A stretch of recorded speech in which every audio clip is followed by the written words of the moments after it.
Everybody, welcome into Wager Talk TV. I'm Tony Mejia from sportsmemo.com. Hope your week one of college football was a profitable one.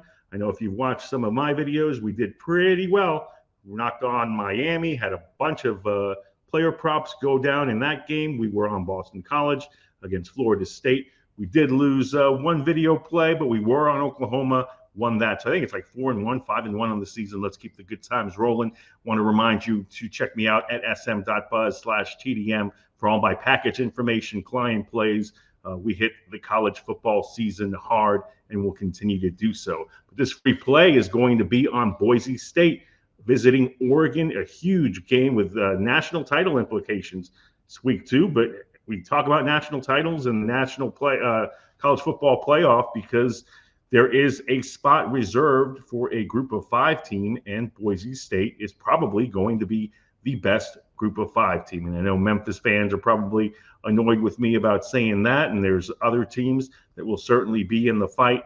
But let me tell you something, the Boise State Broncos have a special bunch, and they have one of the best running backs in the nation in Ashton Jeanty, who had a dominant first game, broke a school record with 6 touchdowns, had 267 rushing yards on 20 carries in a 56-45 win at Georgia Southern. Georgia Southern coached by Clay Helton, who you might remember from his USC days. And they piled up 45 points, threw the ball around the yard in Statesboro, but it was Ashton Jeanty and the Boise State Broncos who picked up a victory. And they're now getting 18.5 points at Autzen Stadium in Eugene against the Oregon Ducks. Oregon is my pick to play in the national championship game, but certainly did not look good in their opener against a top 10 FCS squad in Idaho. That game was really tight throughout. Oregon looked like Oregon on the first drive, scored immediately, and then got essentially shut down. And Idaho had an opportunity to be in that game through 4 quarters. They were in the game at 17-14 before Dylan Gabriel hit Tez Johnson for the second time to give the Ducks a little bit of separation. Then Idaho drove down the field and ultimately got intercepted, and that was your final 24-14 after Gabriel hit Johnson on a 4th and 2 with 5:36 remaining. If that pass somehow goes awry, we could be talking about a massive upset on the Appalachian State over Michigan proportions way back when.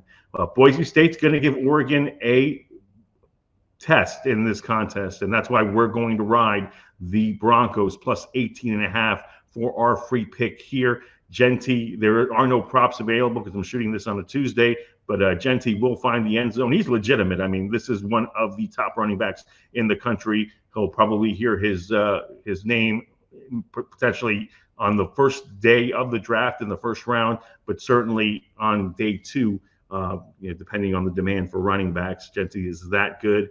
Dylan Gabriel, pretty good debut for Oregon, but his offensive line did him no favors, and we'll just have to see if the revamped offensive line is a little healthier for this one than they were for their opener against the Vandals, because certainly all of Oregon's offensive issues stemmed from a lack of push up front.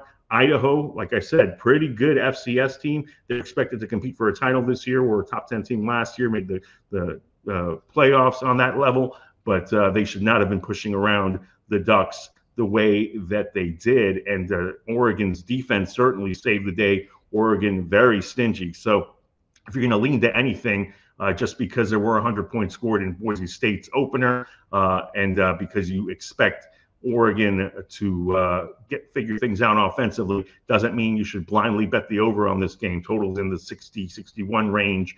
I would stay away from that, and my lean would actually be towards the under. But I'm thinking that Boise State is going to give the Ducks a contest. I think Oregon probably pulls out another 10-point win, but certainly that's more than enough to be coasting down the stretch in the final 5 to 7 minutes of the fourth quarter if you get the 18.5. And the reason why Boise State, if they look good in this game, the way I envision they will, they've got a pretty light schedule after this. They play the Mountain West And their toughest game in that conference is going to be at UNLV.